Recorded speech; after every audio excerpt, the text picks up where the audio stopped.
día 2 antes de la batalla de Atlanta, del duelo que nos tiene a todos mordiéndonos las uñas. Miren cómo un desastre mis uñas.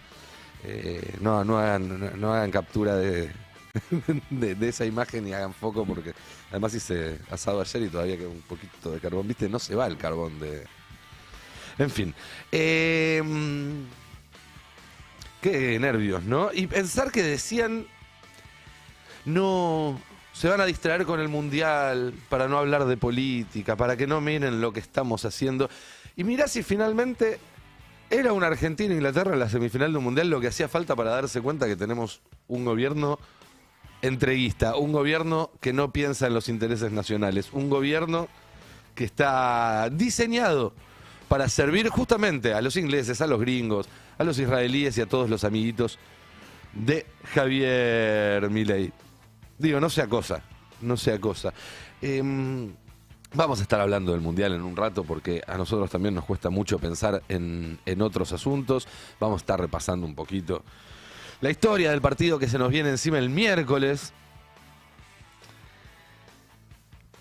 Pero la verdad es que mientras sucede el Mundial, nos entretiene el Mundial, disfrutamos el Mundial, hasta nos podemos dar el lujo de olvidarnos quizás por un ratito, quizás solo esos segundos que dura la euforia después de cada gol, pero olvidarse un rato. Después te acordás que te viene la tarjeta, que te viene el agua, la luz, de que tenés que llenar la heladera y no tenés un mango, de que estás endeudado. Todo eso te lo volvés a acordar. Pero el Mundial te da la oportunidad de por ratitos olvidarte de eso, juntarte con amigos, estirar el puchito que no te queda, a ver si haces un asadito, pedís una pizza, algo. Sábado a la noche, todos lo vimos con amigos, todos lo vimos de forma mancomunada, en una época en la cual a veces es tan difícil encontrarse, ¿no? Porque no hay tiempo, porque no hay plata. Bueno, ahora por lo menos hay una excusa lo suficientemente fuerte. Pero lo que decía es esto, no hay mundial que sirva para tapar la realidad que viven los argentinos. Y cuando deja de correr la pelota, los argentinos no se olvidan de eso. Ahora en un rato, Mati Colombati nos va a contar algunos datos, pero es muy impresionante. Yo lo escuchaba hoy a la mañana cuando Ari Lijalada hablaba del informe que salió sobre cómo los trabajadores de las apps de delivery se endeudan con las propias apps de delivery y deben en promedio casi 1 millón de pesos, que es de alguna manera, en promedio, peso más, peso menos, lo que se lleva alguien que labura en esas mismas plataformas. Es decir, deben un mes entero de sueldo, en promedio, con lo cual hay gente que está, por definición, peor. Vamos a escuchar este informe. Casi 1 millón de pesos de deuda promedio tiene un trabajador de aplicaciones, muchas veces con el propio sistema de aplicaciones para el que trabaja. El Banco Central hizo un informe sobre la deuda con el sistema no financiero y puso un capítulo especial dedicado a datos vinculados a lo que se llama la economía Higgs, la economía de las apps, que está siendo muy estudiada y tenemos la suerte de que como es digital, claro, es todo trazable y todo medible. Claro. A mí me sorprendió, supongo que igual que a vos, ese dato, el primer dato, el del promedio de endeudamiento. Sí. Las personas, dentro de las apps están los comercios y lo que las apps llaman asociados, que son los trabajadores. Sí. Los trabajadores tienen una deuda promedio en el 2025 de 900.000 pesos. 900.000 pesos promedio por trabajador de apps de deuda o de crédito tomado con el propio sistema de estas fintech. Mientras que los comercios tienen también deudas de, en promedio, 6 millones de pesos. 6 millones de pesos. ¿Para qué toman crédito los trabajadores? Lo que vos decías, para comprar la bicicleta, para comprar la moto, para cambiar o reparar la moto o la bicicleta, muchas veces, y demás. Los comercios la reparación de una heladera, el cambio de una estantería, un arreglo y demás, pero para como la supervivencia del propio negocio, Sí. para la construcción del propio negocio, toman créditos con las propias apps que dan crédito y dan financiamiento. Dan crédito y dan financiamiento. En realidad es un eufemismo para no hablar de usura, porque cuando uno mira además las tasas con las cuales se dan esos préstamos, se da cuenta de que el laburante que entra en ese circuito entra en una situación de la que no puede salir. Porque la deuda que tiene crece más rápido que su propia capacidad de trabajar para reducirla. Entonces tiene que pedalear más horas para la misma aplicación. Y de esa forma, bueno, obviamente se entra en un circuito que poco tiene de distinto con una relación de servidumbre. Si vos estás obligado a trabajar porque le debés a la persona para la cual estás laburando, el límite entre la servidumbre y la deuda es muy finito. De hecho, a lo largo de la historia son dos instituciones que fueron de la mano. Los campesinos libres que durante los últimos tramos del Imperio Romano se fueron endeudando con los patricios más poderosos que le ofrecían protección, que le ofrecían determinadas garantías, se convirtieron en los siervos de los señores feudales que terminaron siendo esos patricios o los descendientes de esos patricios. Y al mismo tiempo, 1300, 1400 años más tarde, tras la Revolución Francesa, cuando se cerró ese ciclo de servidumbre, a los campesinos que eran siervos se los liberó con la condición de que siguieran pagándole cuotas a los dueños de esos terrenos, que eran o los descendientes de los señores feudales o quienes les habían comprado esas tierras, con lo cual terminaban trabajando obligados en esas tierras para saldar una deuda imposible de saldar. Pero por supuesto, mientras trabajaban en eso, tenían que dormir en algún lado y comer algo, y como estaban a disposición de estas personas y no se podían ir, descubrían que cuanto más trabajaban, más debían, y que por lo tanto esa deuda nunca iba a poder ser saldada y que por lo tanto eran esclavos.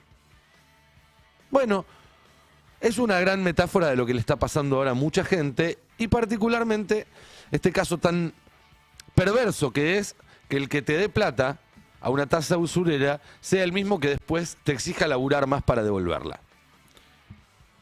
No es muy distinto de lo que pasaba en la época de la forestal tampoco, ¿no es cierto? Igual tranquilos, que la política va a traer soluciones, dijo nadie nunca últimamente. Pero miren la respuesta que dio Jorge Macri, el jefe de gobierno porteño, al problema de las deudas, que no es solamente este puntual, sino que es un problema que hoy alcanza a buena parte de las familias argentinas. Y dice el jefe de gobierno de la ciudad: las familias porteñas podrán refinanciar sus deudas de tarjeta de crédito y préstamos en mora con más plazo y una tasa de interés fija. Y ahora, es un alivio para la clase media que trabaja, se esfuerza y quiere ponerse al día. Esto en un país donde muchas veces no alcanzan 2 salarios para llegar a la línea de pobreza. Esa definición es un alivio para la clase media que trabaja, se esfuerza y quiere ponerse al día. Lo que no dice es: ustedes no, son muy negritos, córranse, váyanse del otro lado de la General Paz. Y lo que no se da cuenta, porque eso no sale en los focus groups, aunque se daría cuenta si caminara un poco la ciudad que gobierna o cualquier otro rincón del país, es que la gente que la está pasando mal ya excede las divisiones por clase que quizás hace 20 años o 30 años tenían otro sentido. Hoy la está pasando mal el que hace la changa, la está pasando mal el profesional, la está pasando mal el empleado administrativo. Y muchas veces la pasa peor el que tiene más expectativas, si se quiere, el que estudió una carrera, un posgrado y demás, que el que viene acostumbrado a rebuscársela ya desde hace mucho tiempo, porque sabemos que esta realidad no es nueva tampoco en la Argentina, se masificó muchísimo. pero no es nueva. Mientras tanto, mientras las deudas se siguen profundizando en la clase baja, en la clase media, en la media alta, no en los que están en... pero son muy pocos esos. Se consolidó la tendencia a que el pollo sea la proteína más consumida del país, que es otra forma también de decir que los salarios no alcanzan, ¿no? Una forma es endeudarse, otra es laburar más, otra es empezar a cambiar los hábitos de consumo. Y vaya si la carne roja en la Argentina era un hábito de consumo. Bueno, hoy el pollo es la carne más consumida, esto lo dice Clarín. De acuerdo a la Secretaría de Agricultura, datos oficiales, el consumo total de carnes alcanzó 116,4 kilos por habitante en 2025. El pollo llegó cerca de 50 kilos per cápita y superó a la carne vacuna, que ronda los 47, mientras que el cerdo alcanzó los 25. Es una suba kilo por kilo del 3,85% respecto al 2024. El 2024, recuerden que fue el año de los primeros meses de Milei. Ahí no se compraba ni carne, ni pollo, ni cerdo. Estoy seguro de que en 2026 esa suba no se va a repetir. La suba de cantidad de kilos per cápita, a eso me refería. Pero la suba de los pollos sí, del precio de los pollos sí, porque obviamente aumenta la demanda y aumenta también el precio. Esto te lo explicaba el mismísimo Marcelo Cuca Bonelli. Influye en esto de consumimos menos carne de vaca en el país de las vacas y subió la carne de pollo. Sí, claro, digamos, lo que se produce acá es que, por un lado, se bajó el consumo de la carne por el tema de los salarios, pero cuando vos vas a buscar carnes alternativas, estás generando más demanda y suben los precios, ¿no? Es fruto directamente de impacto de mercado, ¿no? Claro. Cuando vos sustituís un producto por otro, ese producto que sustituís, en este caso la carne por el pollo empieza a subir porque empieza a ser más demandado. Clarísimo, ¿no? Por suerte en la Argentina somos todos muy creativos. Y entonces volvió a aparecer, como hace unos meses estaba el tema de la carne de burro, ahora parece que la que va son los jabalíes y los guanacos. Esto me enteré hoy leyendo eldestapeweb.com, cosa que les recomiendo a todos. Río Negro impulsa la cría, venta y consumo de jabalíes y guanacos, carnes salvajes. Lo cual, a ver, no está ni bien ni mal. Yo he probado carne de jabalí, no tuve el gusto de comer carne de guanaco porque Lucas Liet nunca me invitó a cenar, pero digo, una cosa es que uno quiera cada tanto probar algo distinto, buscar algo exótico, y otra cosa es que empecemos a comer jabalíes y guanacos porque ya no nos alcanza ni para el pollo, ni para el pollo. Bueno, o mejor dicho, ni para el pan. Porque el consumo de pan se derrumbó en la era Milei, 60%, 80% el de facturas. A ver, para ponerlo de esta manera, por cada docena que se vendía en 2023, ahora se están vendiendo 2,5, 2 facturas y media, ¿no? Javi, vos que sabés de economía, estoy haciendo más o menos bien el cálculo, ¿no? Estás haciendo más o menos bien. El 80% de 12 es 2 y pico. Es una barbaridad. 60% de caída de consumo de pan, 80% de caída del consumo de facturas. Después vos podés dibujar las estadísticas como quieran, pero la verdad es que no hay ninguna economía que funcione en la cual la gente coma menos pan. No existe en ningún lugar del mundo y en ninguna época. Y no es que la gente cambió sus hábitos alimenticios, porque vieron que están esas excusas, ¿no? No, ahora la gente compra en Mercado Libre, no, ahora son todos vegetarianos, no, ahora son todos que van a decir epidemia de, ¿cómo se dice? No tolerar al gluten, ¿no? Sin tac. Se cayó el consumo de pan porque nos volvimos todos celíacos, ahí está, no me salía la palabra. Bueno, no es así, lo que pasa es que no alcanza la plata, y no alcanza la plata porque los sueldos son muy bajos. Esto es importante también insistir. Se habla siempre del reacomodamiento de precios relativos, ¿no? Bueno, el precio del trabajo también es un precio relativo que viene perdiendo como en la guerra hace 3 años. Ese es el precio relativo que hay que acomodar, no seguir subiendo la factura de luz, porque si no, a la gente no le alcanza. Y punto. Y mientras no le alcance, no hay baja de tasas, no hay programa de regulación, no hay programa de precios cuidados de carne. Si a la gente no le alcanza el sueldo, no va a haber forma de que esto repunte. Y acá tenemos otra etapa del Destape que muestra cómo 9 de cada 10 argentinos pierden contra la inflación y 6 de cada 10 no llega al día 20 del mes. De nuevo, entonces, los planes son muy necesarios, bajar los intereses, es muy importante, darle facilidades a las familias, negociar muy agresivamente con las apps usureras que dieron préstamos en condiciones irregulares para que le condonen parte de esa deuda, toda esa deuda. Todo eso está bárbaro. Ahora, vos podés hacer todo eso, y si los sueldos no suben, en 1 año y medio la gente va a estar endeudada de nuevo. Si a la gente el sueldo no le alcanza para comprar la carne, el pollo, el pan, el tomate, el papel higiénico, el detergente, vos podés decir, vuelven todas las deudas a cero. Y lo único que vas a lograr es patear el problema 6 meses, 1 año y medio. Porque la gente se va a volver a endeudar. ¿Por qué? Porque no le alcanza. Mientras tanto, en un contexto donde de cada 12 facturas se dejaron de vender 8,5 o 9,5, hoy abrís la tapa de Clarín y te quieren hacer creer que Milei gana caminando la reelección. Primeros sondeos para el 2017, Milei con ventaja en primera vuelta. Y en el balotaje, una decena de encuestas dicen que el presidente no ganaría, hoy ganaría la reelección. No lo sé, Rick, parece falso. La verdad es que parece falso. ¿Por qué? Y porque cuando Jacobe te dice que el 55% de la Argentina cree que la economía está empeorando, Jacobe. Y yo empezaría a sospechar que las cosas están yendo mal, ¿no? Una nueva medición de Jacobe, bueno, medición es una forma de decirle, expone el creciente malestar social con la situación económica. El 55% de los consultados considera que la economía argentina está empeorando, mientras que apenas un 9% cree que está estancada. Además, otro dato complica el relato oficial. El 19% sostiene que la economía está mejorando, pero admite que esa recuperación todavía no se siente en el bolsillo. O sea, tienen esperanza de que crezca, pero están mal ahora. Se sienten mal ahora.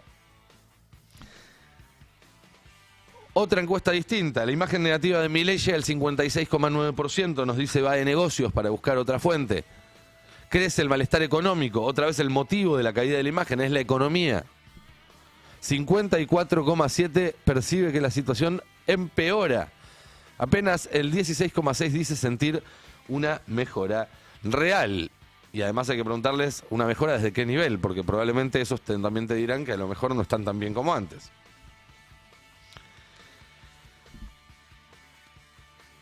Y la verdad es que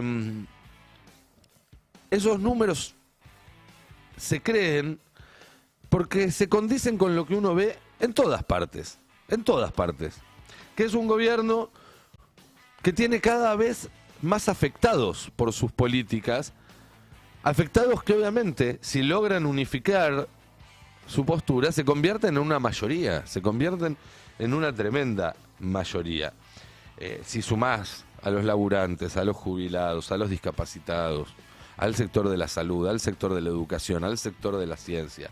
Si sumás a las provincias a las cuales el gobernador va a sacarse la foto, pero después las tienen agarradas de acá. Sumás a los intendentes, sumás a los sindicatos. Bueno, digo, hay una mayoría ahí esperando quién la conduzca para ganarle a este gobierno. Mayoría que a veces incluye hasta socios inesperados, como el meme ese de los que están tirando de la soga y de repente se dan cuenta de que están tirando del mismo lado que alguien que los sorprende. Pero escuchen lo que decía Osvaldo Giordano, que no es el peluquero, sino el presidente de IERAL. Vean lo que dice, mejor dicho, pues una placa en un tape, sobre las promesas del gobierno. Dice Giordano, si la única estrategia para eliminar los impuestos más distorsivos es esperar que el crecimiento genere espacio fiscal, la transición será demasiado larga. En un escenario optimista, la nación necesitaría 11 años y las provincias casi 20. Básicamente lo está corriendo por derecha, le está diciendo que tiene que bajar más los impuestos a los más ricos. No nos vamos a poner de acuerdo en eso con el señor Giordano. Pero esto demuestra que la gente que no está contenta con el gobierno de Milei es mucha y muy variopinta. Y en ese contexto tenés un gobierno que aunque, y hay que reconocer, el nuevo secretario de Medios está haciendo un buen trabajo en ese sentido, porque las notitas que manda por ahí el gobierno salen muy prolijas en todos lados, que dicen, no, el gobierno ahora quiere llevarse mejor con la prensa, no, este gobierno es más moderado, no, este gobierno va a empezar a hablar con todos, no, esta vez le vamos a cumplir a los gobernadores lo que les prometemos. Vieron que salió esa nota en todos lados. Divino, gran laburo. Ahora, después apagás el cassette y los proyectos del gobierno son sobregirarse todavía 10 veces más, como el famoso shutdown argentino que quiere implementar ahora Milei, mal copiado, lo tenemos ahí en la placa número 6, mal copiado del modelo norteamericano. Shutdown en Argentina, la razón detrás de la idea de avanzar con un apagón del Estado de Milei. Si bien lo presentó como parte del ahorro de recursos, el motivo real es la caída de la recaudación, que en junio registró una baja del 7,4% real, la deuda flotante con proveedores y la escasez de recursos para afrontar el funcionamiento cotidiano de la administración pública. Te lo traduzco, la mentira del superávit ya no se sostiene.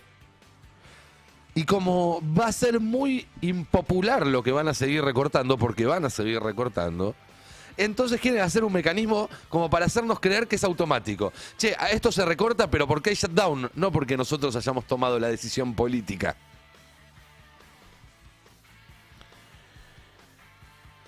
Y obviamente esto hay que tomarlo como de quien viene, de un gobierno que, como bien destacaba la colega Débora de Urieta en un posteo del día de hoy, gobernó 2 años sin presupuesto. El tercer año tuvo un presupuesto a la fuerza y lo incumplió sistemáticamente. Y ahora nos quieren venir a vender que si nos corremos un poquitito del presupuesto hay que hacer un shutdown. Parece joda, pero no lo es. Es en serio. Mientras tanto, Milei puede hablar todo lo que quiera sobre las exportaciones de Argentina, las exportaciones de Suiza. Cada vez que abre la boca demuestra que es un burro, que no entiende absolutamente nada de prácticamente ninguno de los temas de los que habla. No voy a opinar de sus papers porque ni los leo, ni tengo las herramientas para entenderlos, pero la gente que sí los tiene dice que son truchos, que son plagiados, que están hechos con IA y que son una pelotudez. Pero yo no voy a entrar en esa discusión. Sí voy a decir, cada vez que habla de algo que tenga que ver con la realidad, Milei dice pelotudeces, como por ejemplo lo que decía sobre Suiza el otro día. Que aparezca este debate. Me encanta. O sea, y también escuché esa imbecilidad de que eso es una medida tomada de otro país. Digo, si eso no... Fíjese, mire cómo... Usted vio que Suiza es uno de los países más prósperos del mundo. Sí. ¿Qué produce Suiza? Turismo, Relojes, chocolates, sí. relojes, Servicios. sí, y cortaplumas Sí. y servicios financieros. Sí, y bueno, y ocasionalmente un gran jugador de tenis. ¿Ok? También. Entonces, cuando usted entra en un supermercado en Suiza, todo es importado. Si yo me guío por esa estupidez de que si esa política es o no, digamos, argenta, bueno, si los suizos hicieran eso, se morirían de hambre o estarían en un estado de obesidad flagrante, porque solamente comerían chocolate. Bueno, nosotros en Argentina solamente comeríamos dulce de leche, tendríamos unos problemas de sobrepeso tremendo, porque sería lo único que comeríamos y andaríamos con viromes en colectivo, nada más. O sea, Sí. no tenemos mucha más cosa. Una estupidez atrás de la otra. Una estupidez atrás de la otra. Confunde lo que produce un país con lo que inventó un país, ¿no? Porque la referencia a las viromes, el colectivo, el dulce de leche, son los famosos inventos de la Argentina. Bueno, también estábamos inventando un reactor nuclear hasta que llegaste vos y suspendiste todo, ¿no es cierto? Pero además la Argentina dejó de producir, Vic dejó de producir viromes en la Argentina durante el menemismo, en un proceso que vos considerás virtuoso. Dulce de leche seguimos produciendo, obviamente, aunque ahora le ponen aireado, entonces te venden menos dulce de leche en un pote del mismo tamaño. Se piensan que a mí me van a engañar con eso. Y colectivos, si seguimos a este ritmo, los que se siguen produciendo acá se van a dejar de producir por acción de este mismo gobierno. Pero además, pensar que Suiza solamente produce chocolate y relojes también es una estupidez. Grande como una casa. Miren cuáles son los sectores que sostienen la economía suiza. Productos farmacéuticos y químicos. Relojería. Ahí hay una cantidad de valor agregado inmenso, obviamente. Maquinaria y equipos industriales. Instrumentos médicos y ópticos. Alimentos de marca, claro. Nestlé, por ejemplo, es suiza. Y tiene no solamente chocolate, sino muchos rubros. Y estoy seguro que si entras en un supermercado de Suiza, no tuve nunca la suerte de hacerlo, te vas a encontrar con un montón de productos de Nestlé. Pero Milei dice no, que es todo importado. Servicios financieros, obviamente, empresariales y tecnológicos, y turismo. Todas cosas con alto valor agregado, excepto, obviamente, los servicios financieros, pero en eso, bueno, primerearon y tienen ventaja comparativa. Y esto es lo que exporta Suiza. Esas son las principales producciones, lo que repasábamos recién. Estas son las exportaciones: productos químicos, maquinaria electrónica, relojes, instrumentos de precisión, metales, joyería, alimentos, bebidas y tabacos, obviamente con valor agregado. Pues Suiza no tiene soja, no planta soja en los Alpes. Vehículos, productos energéticos, textiles, indumentaria y calzado, plásticos, papel y productos gráficos, todo con alto valor agregado, algo que Milei evidentemente no entiende. El concepto de valor agregado, yo creo que lo entendí más o menos en segundo o tercer año de la secundaria. Bueno, Milei no le entra.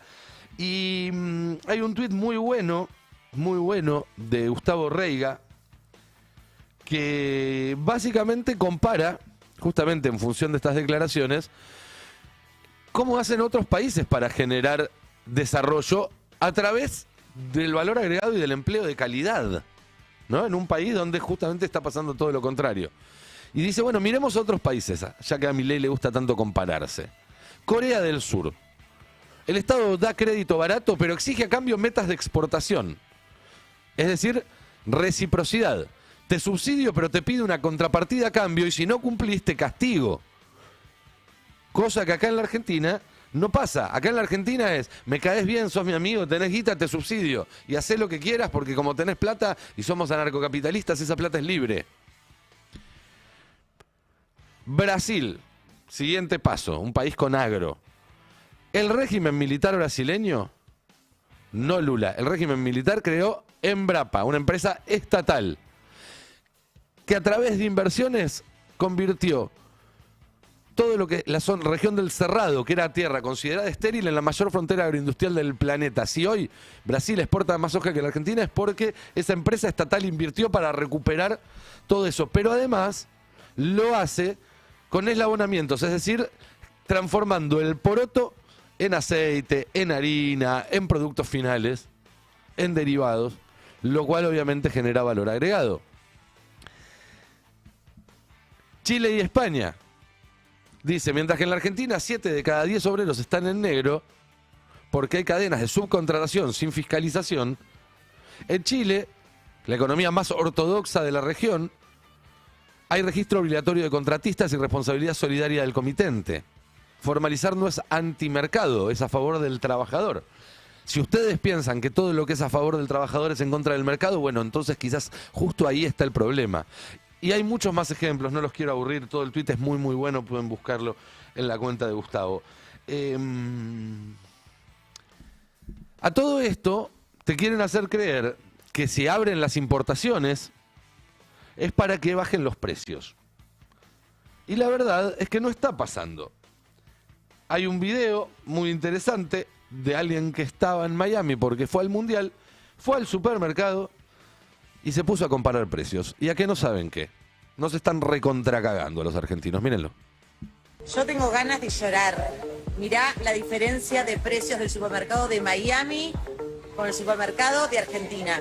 Esto es Walmart y lo comparé con Carrefour Argentina, ambos considerados económicos. Vamos por sector, lo que es bebida, una locura, 24 latas de Coca-Cola las pagarías. 14.855 pesos en Estados Unidos, o sea, 618 pesos por lata. Y en Argentina una sola cuesta 2.500. Con el pack de 6 cervezas Corona pagarías 2.140 pesos cada una en USA y en Argentina 3.200. Pasamos a las proteínas, 200 gramos de salmón te quedan en 12.900 pesos en USA y casi 18.000 pesos en Argentina. El pollo es zarpada diferencia, cada una libra unos 450 250 gramos cuesta 1.893, o sea que un kilo más o menos 4.000 pesos. En Argentina el kilo de patas de pollo cuesta 11.500 pesos. Donde estamos prácticamente en el mismo precio son los esenciales. Docena de huevos en Estados Unidos, 3.963 pesos. En Argentina, media docena, 2.000, así que pagás 4.000 por 12 huevos. Y la harina es bastante más barata en Argentina, 1.966 versus 1.369. Pero hay otros productos donde la diferencia vuelve a ser enorme. Un kilo de yogur en USA, 3.933 pesos. Y en Argentina, uno de 160 gramos cuesta más de 2.000 pesos.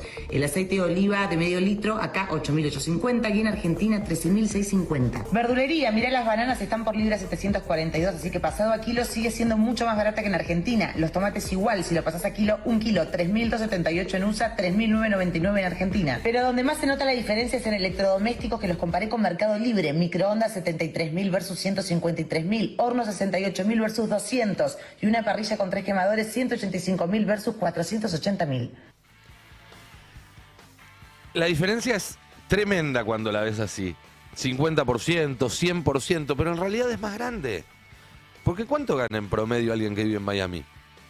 Voy a hacer un cálculo a ojo, no menos de 4.000, 5.000 dólares. Para vivir en la ciudad de Miami. En la Argentina, el salario promedio está bastante menos que eso. Podemos decir la 10ª parte que eso, la 8ª parte que eso. Con lo cual, si vos lo medís en vez de medir en dólar la diferencia de lo que cuesta un yogur con otro yogur, un pan con otro pan, un paquete de galletitas con otro paquete de galletitas o una birra con otra birra, la medís en el valor de tu laburo, entonces descubrís que las cosas acá están 15 veces más caras que en Estados Unidos. Que para comprar una lata de Coca-Cola, un laburante de Estados Unidos tiene que laburar, no sé, 1 minuto y vos tenés que laburar 20 minutos. Que para comprarte una docena de huevos, un laburante de Estados Unidos tiene que laburar 10 minutos y vos tenés que laburar 2 horas. Es mucho más grande la diferencia. ¿Por qué? Porque los salarios están bajos. La explicación de la mayoría de los quilombos que hay hoy en día en la Argentina es que el trabajo, tu laburo, vale muy poco y el dinero vale mucho. Es decir, que si tenés plata podés hacer mucha más plata que si tenés la disposición de laburar, más allá de lo que diga Jorge Macri al respecto.